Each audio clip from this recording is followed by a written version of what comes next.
Well, right now, if you read the request of Congressman Sandro Marcos, it was not stated there. So based on our rules, unless there's a request, formal request for an executive session, the default will be live stream. Walang magiging special treatment kay Presidential Son at Ilocos 1st District Representative Sandro Marcos. Ito ang tiniyak ng Independent Commission for Infrastructure o ICI sa posibleng pagharap ng House Majority Leader sa komisyon. Ayon kay ICI Executive Director Attorney Brian Keith Hosaka, dadaan sa parehong proseso ang kongresista gaya ng iba nilang mga naiimbitahang resource person. Binigyang diin ni Attorney Hosaka na live stream o isa sa publiko nila kung maaari ang nasabing pagdinig. Kinumpirma rin niya na natanggap na nila ang liham mula sa mambabatas kaninang umaga kung saan nakasaad ang kahandaan niyang humarap sa komisyon anumang oras para sa isinasagawa nitong investigasyon sa mga anomalya sa flood control projects ng pamahalaan.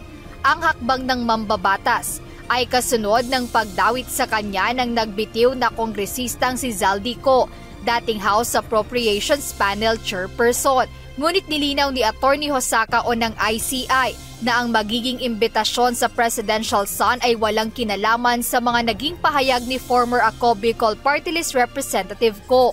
As I said, ang komisyon naman ay bukas sa any information, especially here na merong pupunta, regardless of who that person is, will voluntarily appear and testify under oath, ay malaking bagay sa amin. So, we take that as an opportunity for us to gather more information. Sa ngayon ay wala pang tiyak na araw kung kailan nila posibleng ipatawag si Ilocos 1st District Representative Congressman Marcos. We will have the commission, because right now, naghihiling sila.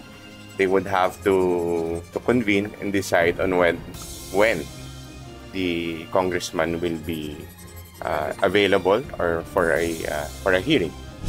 Samantala sa pagpapatuloy ng mga pagdinig ng komisyon kaugnay ng investigasyon sa flood control projects anomaly, nananatili pa rin itong pribado dahil sa request ng mga resource person.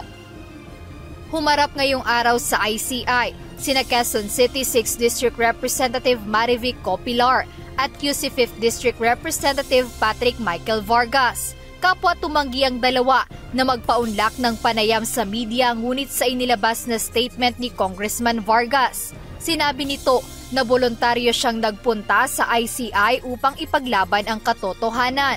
Kaya't ipinakita aniya niya sa komisyon ang mga dokumento at iba pang pagpapatunay na wala siyang umanong kaugnayan sa Diskaya Project sa District 5 at wala ring ghost project sa kanyang distrito. Samantala ipinaliwanag ng ICI na ang pagharap ng mga kongresista ngayong linggo sa kanilang tanggapan ay may kaugnayan pa rin sa kontrobersyal na flood control projects.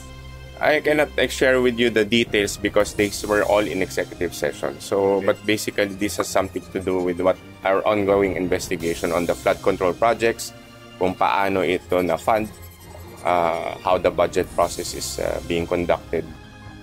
Jedne Resina, UNTV News and Rescue. Diyos ang aming sandigan, serbisyo publiko ang aming pinahahalagahan.